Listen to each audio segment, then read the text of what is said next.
올해 표호가 너희는 나를 찾으라 그리하면 살리라. 지나간 시간은 아무리 후회해도 의미가 없어요. 아무리 괴로워해도 의미가 없습니다. 자책하고 그것 때문에 올 2024년을 그 자책 속에 허무하게 보낸다면 이것은 영적인 성숙한 신앙은 아니죠. 과거는 빨리 잊어야 합니다. 나쁜 기억도 다 잊어야 되고 좋은 기억도 잊어야 합니다. 왜냐하면 오늘부터 하나님이 함께하는 게 중요합니다. 작년에 함께하는 거 이제 지나갔습니다. 여러분 보십시오. 여리고 성에서 대성을 거두었습니다. 그 승리의 감격은요, 아이성 그 작은 성 정도는 아무렇지도 않게 생각을 했습니다. 너무 쉽게 생각을 한 거죠. 어제도 그 큰 성도 이겼는데 저까지 다이성쯤이 하고 기도도 하지 아니하고 하나님의 응답도 받지 아니하고 하나님이 함께하는 것도 확인하지 못하고 아이성에 갔기 때문에 참패하고 돌아온 겁니다. 여러분, 어제 나와 함께했다고 오늘 함께하는 거 아닙니다. 어제 우리가 하나님께 잘못한 것이 있다면 오늘 회개하지 아니하면 그 문제 때문에 나와 하나님의 관계가 단절이 됩니다. 그러므로서 우리가 하는 모든 일에서 실패를 하게 되는 것입니다. 자, 오늘 본문의 말씀의 핵심이 뭐지요? 처음 사랑을 버렸느니라. 처음 사랑. 이것을 조금 더 예수님이 확대하셨는데 처음 행위를 가지라. 이게 무슨 말이죠? 처음보다 달라졌다는 겁니다. 그래서 2024년은 우리가 달라진 것들을 다시 하나님이 원하시는 원점으로 돌려야 합니다. 그래야 하나님과 좋은 관계로 시작할 수가 있습니다. 첫째, 창조 때 우리의 모습은 아름다움의 자체였습니다. 그래서 창세기 1장 28절에 하나님이 그들에게 복을 주시며 그들에게 이르시되 생육하고 번성하여 땅에 충만하라. 땅을 정복하라. 바다의 고기와 공중의 새와 움직이는 모든 생물을 다스리라 하시니라. 자, 이 축복을 주기 전에 뭐라고 말씀하시냐면 창세기 1장 31절에 하나님이 지으신 모든 것을 보시니 보시기에 심히 좋았더라. 저녁이 되며 아침이 되니 이는 여섯째 날이니라.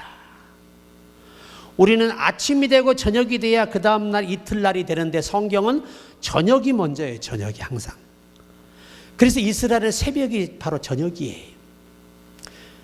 11시에서 이 3시 사이 그들은 항상 저녁을 그렇게 계산을 합니다. 우리와 달라요. 계산법이. 왜? 성경대로입니다.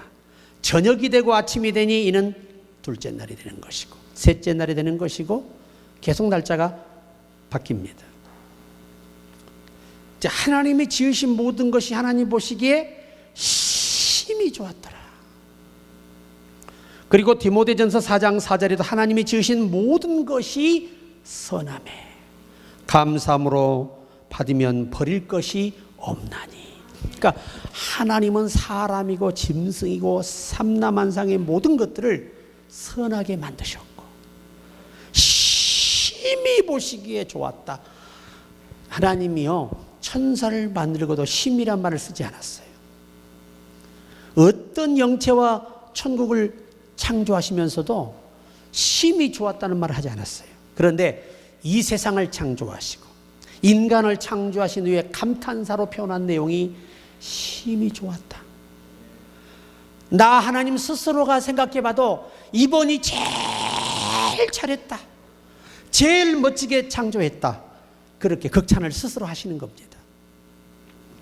그렇게 우리 인간은 영도 아주 깨끗한 영으로 산영으로 창조되었어요. 곧 산영으로 창조되어서 그 거룩한 영의 거룩한 기능을 잃기 전까지만 해도 땅을 정복하고 다스리고 짐승을 다스리고 짐승이요 이 아담의 말 한마디에 다 굴복을 했어요. 하나님이 그렇게 세상의 왕으로 누굴 세웠느냐? 아담을 세워주신 겁니다. 그런데 그 좋은 모습들을 다 잃어갑니다. 선악과 먹음으로 그 좋은 영적 능력을 다 상실하게 되고 하나님과의 교통이 상실돼요. 여러분, 대화가 없어지면 멀어져요. 하나님과 인간의 대화가 멀어지면 하나님과 멀어집니다. 기도가 없잖아요. 하나님과 멀어져요. 이것은 병쾌할 수 없는 하나님의 원칙이에요. 그래서 여러분이 늘 하나님 말씀을 가까이 하고 매일 성경을 베레아 교인처럼 상고하고 늘 기도할 때 하나님과 가까움이 유지되는 것입니다. 또 늘 찬양할 때 찬송 중에 거하는 여호와는 거룩하십니다. 그러니까 우리가 찬송할 때 그분과 가까이 할 수 있는 거예요. 여러분, 찬송 중에 거하신다고 말씀하죠. 우리가 찬양할 때 그분은 내 안에 계시면서 나를 거룩하게 하십니다. 참 엄청난 축복의 메시지죠. 그래서 결국 예수께서 사도 요한을 밤모섬에서 천국으로 부르셨어요. 그것도 언제? 주의 날에. 안식일이 아니에요. 예수님이, 여러분, 안식일의 이 예표는, 안식은 쉰다는 말이에요. 쉰다는 말. 여호와 하나님도 여세 동안 창조하시고 일곱째 되는 날 안식하셨더라. 쉬셨다는 말이에요. 안식이라면 쉰다는 말이에요.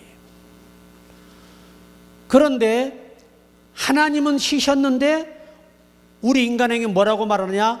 너희는 나와 달라. 너희들은 피조물이니까 안식일에 내게 거룩한 제사를 드리라는 거예요. 자, 그리고 예수님이 오셔서 이 안식일이 내 주인이 누구냐? 자신이라고 밝히십니다.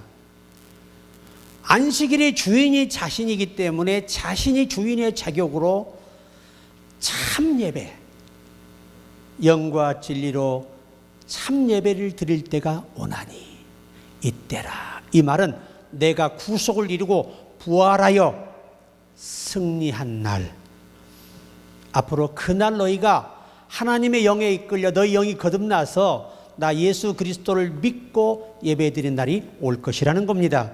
그 예배가 참 예배라는 거예요. 그래서 사도 요한도 주의 날에, 원문은 주님이 지정하신 날.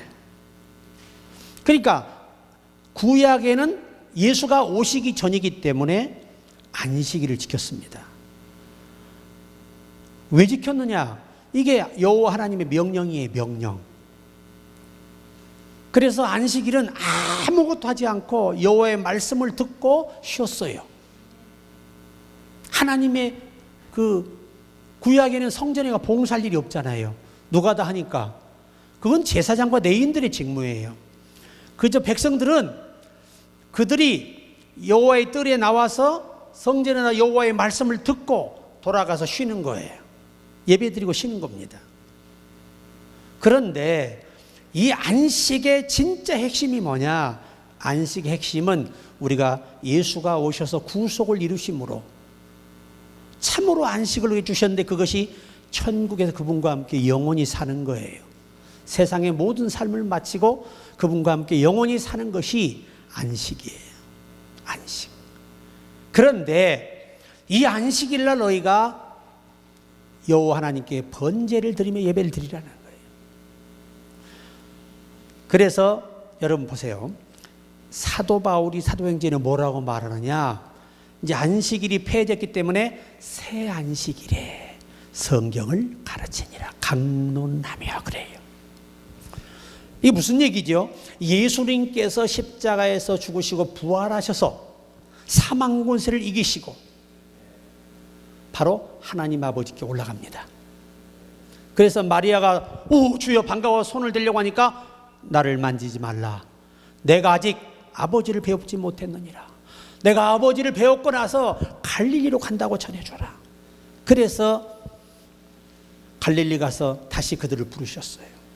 자, 그러면 예수님께서 다시 하늘의 보좌로 올라가셔서 그가 모든 권세를 아버지께 이미 받았지요. 그가 그의 권세와 고난으로 새로운 예배의 날을 지정하셨습니다. 그게 뭐냐? 우리가 죽었다가 사는 날입니다. 그리스도가 부활하신 날, 이날 이제 진짜 너희가 예배를 드린 날이 올 것이라는 겁니다. 수가성 여인이 그걸 가르쳐 준 거예요. 주여, 선생이여, 사람들이 말하기를 우리 조상들은, 유대인들은 예루살렘 예배를, 우리는 산에서 예배를 드린다 나이다. 그때 예수께서 너희가 참으로 예배할 때가 온다. 이 원문의 참이라는 말은 실제입니다. 이제 진짜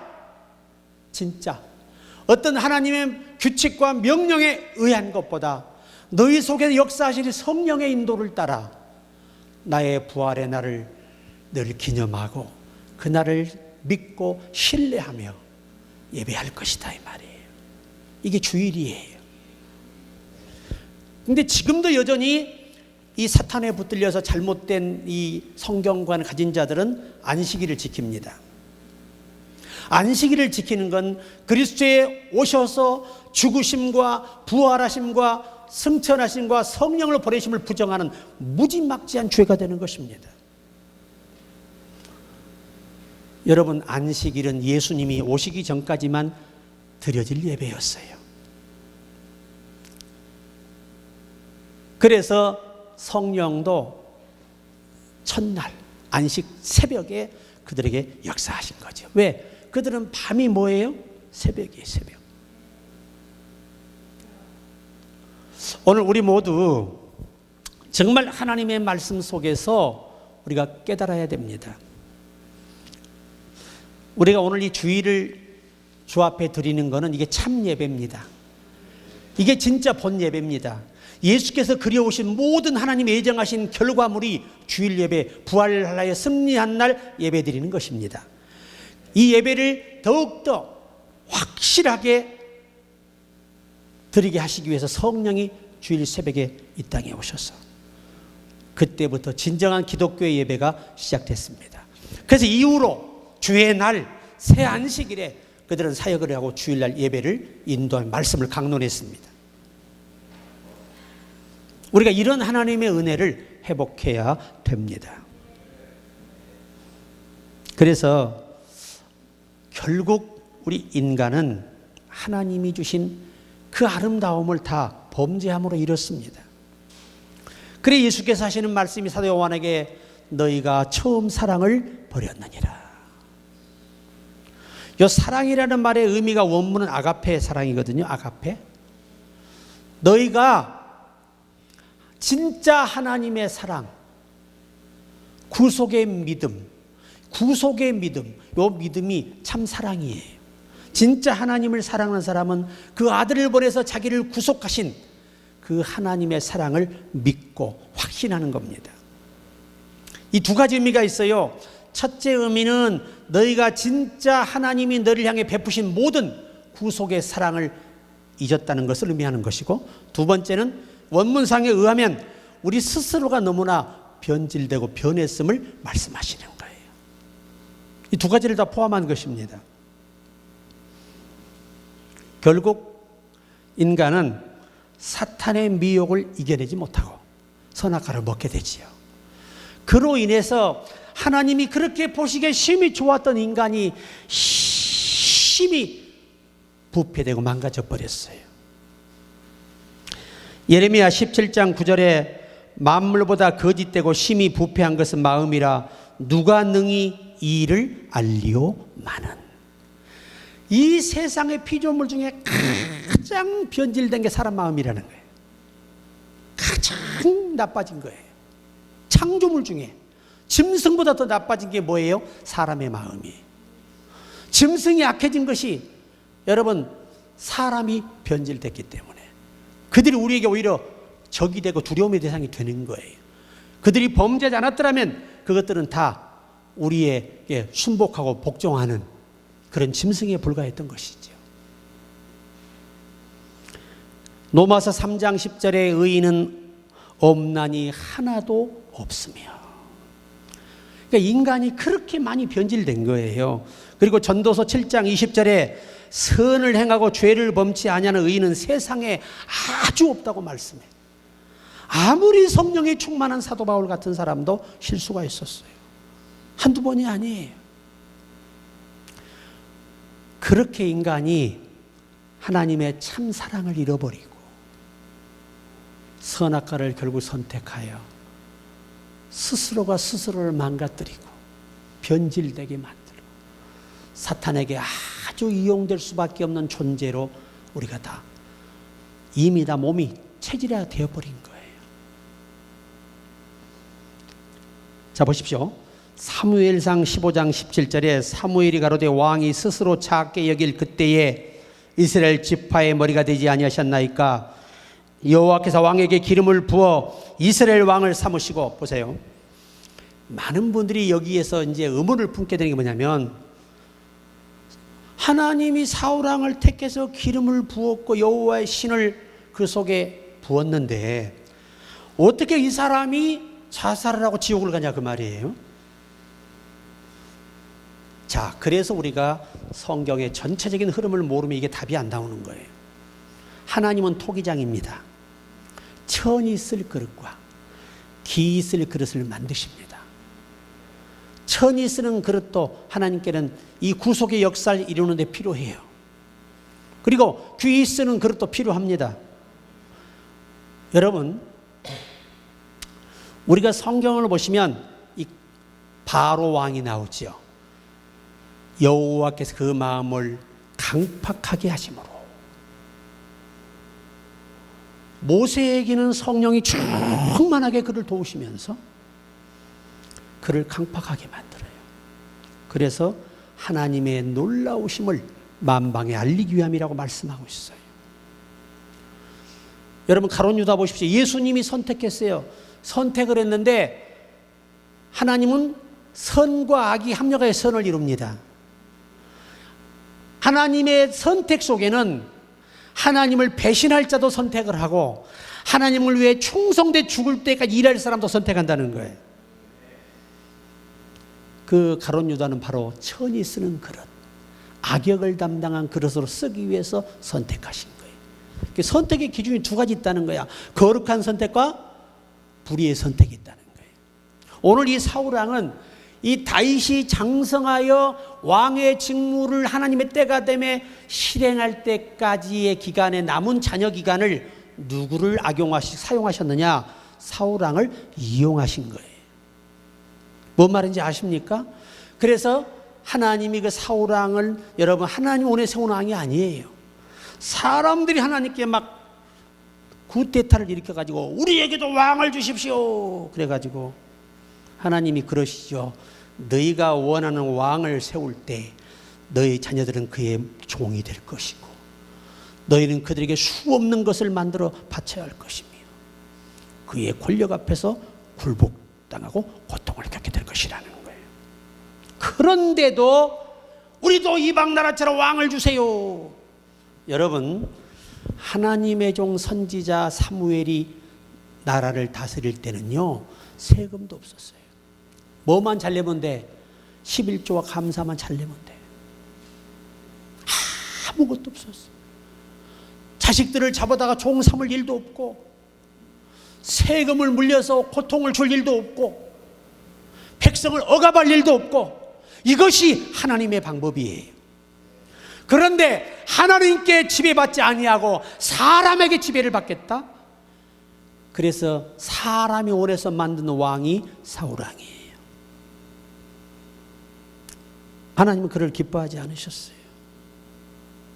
그래서 그가 범죄할 때 가차없이 그냥 버려버립니다. 그리고 뭐라고 합니까? 사무엘이 그래도 하나님, 또 이게 목회자 마음이야. 오 하나님, 그래도 한 번만 더 기회를 주시면 안 되겠습니까? 밤새 눈물로 울며 기도합니다. 그때 여호와는 얼마나 공의로우신지 모릅니다. 사무엘아, 사울을 위해 울지 마라. 이미 내가 그를 버렸느니라. 이새의 집에 내가 한 종을 예산하였으니 가서 그에게 기름을 부으라는 겁니다. 이렇게 하나님의 공의가 무섭습니다.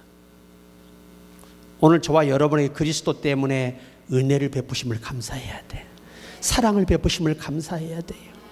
그러나 마귀에게는 뭘 베푸십니까? 공의를 집행하셨어요. 바로 지옥불로 가도록 이미 경계할 수 없는 법으로 묶으셨어요.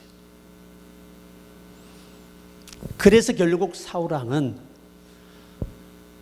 스스로 하나님이 그를 지켜주지 않으니까 교만할 수밖에 없죠. 그는 타락하여 변질되어 버림받을 수밖에 없도록 이미 작정된 자예요. 영생과 쓰임은요, 영생을 주기로 작정한 자만 참 믿음이 가는 거예요. 굉장히 중요한 말씀이에요. 여러분, 역대하 26장 18절 보세요. 우시야 왕 곁에 서서 그에게 이르되 우시야여, 여호와께 분향하는 일은 왕이 할 바가 아니요 오직 분향하기 위하여 구별함을 받은 아론의 자손 제사장들이 할 바니 성소에서 나가소서. 왕이 범죄였으니 하나님 여호와에게 영광을 얻지 못하리이다. 여러분, 우시야라는 왕이요, 자기가 하나님의 제사장들을 통제하고 성전을 관리하겠다고 성전에 들어온 거예요. 그때 선지자가 아주 예단을 칩니다. 당신은 예배에 인도할 자격이 없습니다. 성전에서 관리할 자격이 안 됩니다. 나가세요. 왕을 명령, 그 당시 왕을 어기면 어떻게 돼요? 그냥 가는 거죠. 결국 우시야의 운명이 얼마나 비참해집니까? 하나님의 영광을 얻지 못하는 거. 여러분, 우리는 하나님이 붙잡아주고 함께 할 때만 믿음을 지킬 수 있어요. 스스로는요, 믿음이 지켜지지 않아요. 내가 나를 알렸다. 우리가 얼마나 잘난 사람인데 어떻게 믿음을 지킵니까? 우리가 불가능하죠. 그래서 믿음을 주시는 거 아니에요. 여러분, 이 우시야가 자기 일에만 충실했어야 돼요. 왕은 백성을 평화롭게 하고 잘 살게 하는 일만 하면 돼요. 그럼 제사장은 뭐 하느냐? 그 백성을 위해 기도하고 하나님께 예배하는 일만 잘하면 돼요. 근데 제사장이 이제 세상 나라까지 다스리려 한다면 심각해지는 거예요. 여러분, 자기 직무에 맞게 일하면 됩니다. 내게 맡겨진 대로 충성하면 되는 거예요. 오늘 본문의 니골라 당의 니골라 집사가 여러분 성령이 충만한 집사였어요. 어느 순간에 자기가 계시를 받기 시작해요.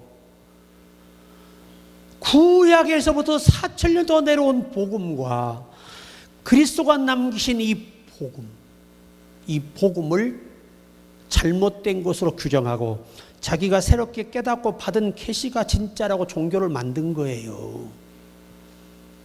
그래서 하나님은 그걸 뭐라고 하느냐? 교회라고 말할 때 뭐라고 말해요? 니골라 당이라고 말해요. 사단과 협력해서 만든 당이라는 말이에요. 이 얼마나 무서운 말씀인지 몰라요, 여러분. 계시록에 마지막 때가 되면요, 잘못된 계시로 인해서, 깨달음으로 인해서 헛된 종교를 만들고 헛된 신앙생활할 자들인데 그들을 예수님도 미워하신다, 그 말이에요. 그래서 예수께서 우리가 이렇게 변해버렸음에 대해서 안타까워하시는 거예요. 사사기 16장 21절에 블레셋 사람들이 그를 붙잡아 그의 눈을 빼고 끌고 가 사해에 내려가 놋줄로 매고 그에게 옥에서 맷돌을 돌리게 하였더라. 삼손이 여러분, 하나님이 어마어마한 권능을 주셨잖아요. 근데 누구에게 속아서? 들릴라. 어쩜 이름도 기분 나쁘게 들릴라야. 그러니까 이 블레셋에서 어마어마한 상금을 내건 거예요. 만약에 저 삼손의 힘이 어디서 오는지 그 비밀만 밝혀낸 데가 있다면 엄청난 상금과 영화를 주기로 딱 이 왕이 명령하고 공포한 거예요. 근데 그 중에 이 들릴라가 굉장히 남자를 호리는 능력이 탁월해요. 말도 잘하고 이쁘기도 하고 어머 그냥 하면 확 가버려. 그 정도예요, 그 정도. 결국 그에 미혹되어 하나님이 올려주신 은혜를 잃어버리고 하나님의 신이 떠나간 것도 모르고 그렇게 초라하게 사는 겁니다. 그러더니 결국은 이 블레셋인들이 그 비밀을 알아내서 머리 자르고 눈을 빼버려요. 노줄로 매서 소가 그들의 양식을, 왕의 양식을 소가 이게 빠거든요. 근데 그걸 누가 했어요? 삼손이 했어요. 이걸 보면 얼마나 삼손이 체력이 좋았음을 보여주는 대목이에요. 역시 그도 변했기 때문에 결과를 낳은 거예요. 그러니까 우리가 오늘 우리 신앙생활 우리 모두가 문제가 뭐냐? 처음에 그 순수하고 깨끗하고 아름다웠던 신앙에서 우리가 너무나 벗어나고 있다는 사실을 절대 잊어서는 안 되고, 초심을 잃지 말라는 우리 나라에 좋은 속담이 있죠. 초심을 잃지 마라. 원래 하나님이 주신 은혜와 처음 믿을 때의 순수함을 절대 잃지 말라는 거예요. 우리가 성숙하다는 것은 그 순수함이 더욱더 순수함으로 견고히 장성해 감을 말하는 거지, 순수함이 악으로 잔머리로 바뀌어가는 걸 말하는 게 아니에요. 요나서 1장 3절에 그러나 요나가 여호와의 얼굴을 피하려고 일어나 타시스로 도망하여 욥바로 내려갔더니 마침 타시스로 가는 배를 만난지라. 여호와의 얼굴을 피하여 그들과 함께 타시스로 가려고 뱃삭을 주고 배에 올랐더라. 하나님이 니네가 복음을 전하라 그러니까 니네의 백성이 회복되고 사는 게 싫어요. 당시의 그 전승에 의하면 니네가 그렇게 이스라엘의 좋은 것들을 도적질해 가고 사람들에게 피해를 입히는 그런 일을 많이 했다고 합니다. 그래서 이 감정적으로 국가적으로 굉장히 적대감이 있는 그런 상황이었어요. 그런 상황에서 선지자 이 요나에게 하나님께서 니네 가서 복음을 외쳐라. 40일 후에 심판이 온다고 외쳐라. 근데 가기가 싫어요. 왜? 내가 싫어하는 나라, 내가 싫어하는 사람이 잘 되면 돼, 안 돼? 안 되는 거지. 여러분, 성도는요, 불신자의 죽음도 여호와 하나님은 슬퍼하십니다. 하물며 하나님의 사람의 죽는 성도의 죽음을 귀히 여기시나니. 하나님이 그런 분이에요. 자, 여러분에게 좀 마음에 안 드는 사람이 잘못되면 그거 가지고 내가 저럴 줄 알았어, 이렇게 악한 마음으로 돌아서면 하나님이 그 재앙을 돌이켜버려요. 이게 하나님의 법이에요. 우리는 그가 어려움을 겪을 때 가슴 아파하고 기도해 주는 여러분과 내가 돼야 됩니다. 그래야 복을 받는 거예요. 원수 갚는 방법이 그들을 축복하는 거예요. 너희는 그를 원수라도 축복하라. 그리하면 내가 그 머리에 숯불을 쌓으리라. 그러나 그 원수를 저주하면 너 때문에 저주 못 줘. 그리고 저주를 안 내려버려. 하나님께서 돌이켜버린단 말이에요. 하나님을 아셔야 합니다. 우리는 하나님께 온전하고 거룩한 방법으로 선을 행할 때 나머지는 하나님이 하시는 것입니다. 자, 그래서 요나가 가서 이제 고기 뱃속에 빠졌잖아. 얼마나 힘들어. 갈래? 예! 가가지고 막 니네 백성이여 들으라. 40일 후에 여호와의 심판이 말이라. 그러니까 왕부터 짐승까지 전부 다 그냥 다 금식해버려요. 재앙에 그들이 범죄에 돌이킨 여호와께서 재앙을 돌이키셨더라. 그랬더니 요나가 아주 겁도 없이 하나님께 분을 내는 겁니다.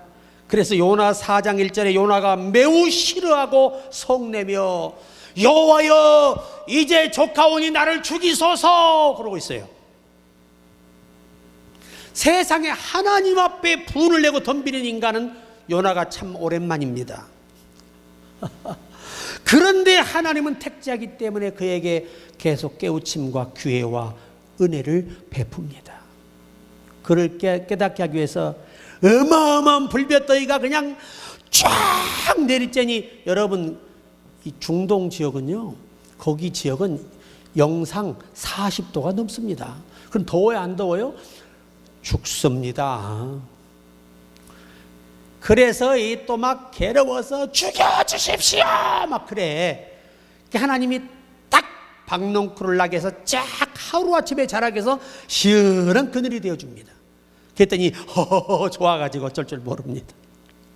그때 여호와께서 하신 말씀입니다. 너는 이 박농쿨 하나도 귀히 여기거든. 내가 이 니네의 백성을 귀히 여김이 어찌 합당치 않냐. 근데 그래도 정신을 못 차리고 결국은 니네를 떠나옵니다. 인간이 변해도 이렇게 변할 수가 있는 거예요. 이렇게. 선악과 먹고 인간은 이렇게 계속해서 좋은 모습으로 자라가야 되는데 갈수록 태산이야. 나쁜 모습으로 사람이 자라가니까 마지막 때에 예수께서 사도 요한에게 명하신 거예요. 회개해라. 어디서 떨어지걸 생각하고 회개하라. 처음 행위를 가져라. 내가 내게 줬던 원래 은혜, 내게 처음 너를 만났던 그 순수하고 아름다움으로 돌아가라는 겁니다. 하나님은 어제나 오늘은 영원토록 변하지 않는데 누구만 변하는 거예요? 사람만 나쁜 쪽으로 변하는 거예요. 그런데 예수께서 마지막 주 오실 날이 임박할 때를 가리켜 교회 시대 하신 말씀, 회복해라. 처음 사랑을 회복해라. 그렇게 말씀하시는 거예요. 여러분 다니엘 보십시오. 다니엘서 5장 3절 5절에 보면요, 이 벨사살 왕이 정신을 못 차려 하나님의 성전에 가서 가져온 모든 기명들을 갖다가 술을 받아 먹어요. 술을 받아 먹어. 그때 여호와께서 그에게 벽에 글을 쓰십니다. 메네 데겔 우바르시니라. 그 뜻을 번역한즉 하나님이 이미 왕의 나라의 시대를 세워서 그걸 끝나게 하셨다 하며, 데겔은 왕이 저울에 달려서 부족함이 배었다 하며, 베레스는 왕의 나라가 나뉘어서 메대와 바사 사람에게 준바되었다 함이니라. 그래서 또 70년을 고생하는 거예요. 포로 잡혀갔어. 이것이 예수 오시기 500년 전의 이야기예요. 오늘 여러분, 사람이 변해도 좋은 쪽으로 아름다운 쪽으로 변해가면 복이 있으려니와, 자꾸 나쁜 쪽으로 가면 하나님이 여러분과 나를 연단할 수밖에 없고 시련을 줄 수밖에 없는 것입니다. 또 느부갓네살 왕이 다니엘 4장 28절로 31절에 정신 못 차리고 이 큰 바벨론은 내가 능력과 권세로 건설하여 나의 도성을 삼고 이것으로 내 위엄의 영광을 나타낸 것이 아니냐 하였더니, 이 말이 오히려 나의 왕의 입에 있을 때에 하늘의 소리가 내려 가로되, 느부갓네살 왕아, 내가 내게 말하노니 나라의 위가 내게서 떠났느니라. 내가라는 말 한마디, 내 능력으로 내가 이 나라를 이렇게 어마어마한 강대국으로 만들었다, 부강한 국가를 만들었다, 이 말이 떨어지기도 전에 이미 여호와의 음성이 그에게 들리는데, 느부갓네살 왕아, 내가 말하노니 나라의 위가 내게서 떠났느니라. 아멘. 그렇게 여러분, 인간이 변질이 되면요, 이렇게 엄청난 결과를 초래하는 거예요. 엄청난 결과를 초래하는 거예요. 여러분, 우리가 예수 믿고 산다지만 우리 변하죠? 따라합시다. 변해도 좋은 쪽으로 변하자. 성령이여 이끄소서. 여러분, 우리가 오늘 2024년은 회복해야 된다. 원래 하나님이 내게 줬던 순수함, 열정, 그 순수한 마음, 깨끗한 영으로 회복돼야 된다. 성령이여 이끄소서. 찬양드립니다.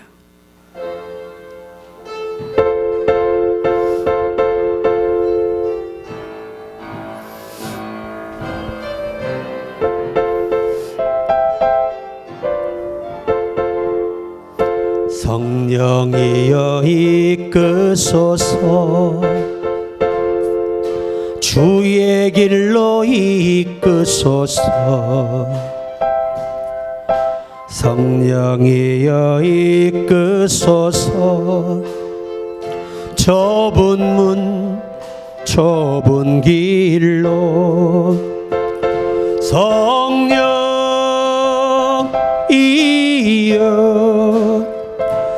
이끄소서. 주님의 길로 주소서. 성령이여 이끄소서.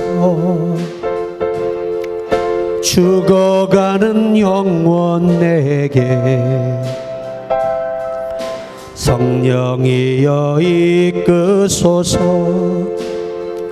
좁은 문 좁은 길로 성령이여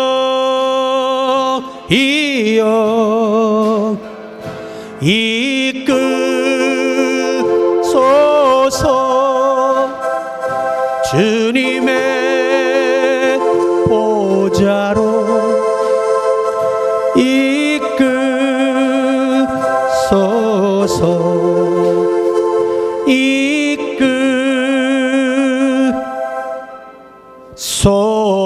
이끄소서. 아멘. 그래서 우리가 성경의 사람들만 이렇게 계속해서 나빠져서 고난을 겪은 게 아니고 우리들의 삶에 자꾸 어려움이 오는 이유가 이러한 나의 변질된 문제 때문이에요. 회복해야 됩니다. 오늘 마지막 셋째, 우리는 회복해야 됩니다. 자, 우리 느부갓네살왕이 다니엘 4장 34절에 기한이 차니 여호와의 청명이 돌아오고 왕의 복직을 하게 됩니다. 그리고 더 왕성한 국가를 이룹니다. 그러면서 하나님을 경외하는 왕이 됐어요. 이게 바로 회복입니다. 오히려 고난이 유익이었습니다. 하나님이 사랑하는 자를 징계하는 이유가 뭐냐? 원래 하나님이 원하는 자리로 돌려주기 위한 것입니다. 우리가 또 사도 바울을 보면은 사도행전 22장 8절에 다메섹에서 주께서 나타나셔서 사울아 사울아 어찌하여 네가 나를 핍박하느냐? 주여 네 시오니까 네가 핍박하는 예수라. 거기서 완전히 회심하여 오히려 예수 믿는 사람 잡아 죽이던 사람이 예수를 위해 목숨을 던지게 됩니다. 이걸 회복이라고 합니다. 마가복음 14장 72절에 베드로가 닭이 두 번 울기 전에 3번 부인하리라 했는데 정말 2번 울기 전에 예수를 3번이나 부인했습니다. 맹세하고 저주까지 했습니다. 그런 그가 갈릴리 바다에서 예수님 만나서 회심하고 오순절날 성령을 받고 거꾸로 십자가에 매달려 주님을 따라갔습니다. 이게 뭐냐? 회복입니다. 회복. 믿음도 사명도 원래 하나님이 주신 깨끗한 부르실 때의 목적대로 회복됐음을 말씀하는 것입니다. 그래서 우리가 오늘 골로새서 3장 10절은 지식에까지 새롭게 하심을 입어야 된다. 요한복음 3장 3절은 거듭나야 하나님 나라 볼 수 있고 하나님 나라 들어갈 수 있다. 고린도후서 5장 17절은 그런즉 누구든지 그리스도 안에 있으면 새로운 피조물이라 이전 것은 지나갔으니 보라 새 것이 되었도다. 이전 것은 지나갔어요. 우리는 새롭게 거듭났습니다. 새 사람이 됐습니다. 그렇기 때문에 원래의 모습을 빨리 찾아야 되는 것입니다. 이 한 말씀으로 마무리하려고 합니다. 에스겔 11장 19절 내가 그들에게 한 마음을 주고 그 속에 새 영을 주며 그 몸에서 돌 같은 마음을 제거하고 살처럼 부드러운 마음을 주어. 우리 몸 안에 뭐가 있어요? 돌 같은 마음이 있다는 겁니다. 이게 죄의 법입니다. 생명의 성령의 법이 죄와 사망의 너희를 해방하였습니다. 로마서 8장 1절로 2절입니다. 오늘 이사야 38장 2절 히스기야가 벽을 향해 통곡할 때 그 죄를 용서하시고 15년의 기한을 연장해 주셨습니다. 이게 다 뭐지요? 회복입니다. 오늘 모두 우리 2024년은 다 회복된 해가 되기를 주의 이름으로 축원합니다.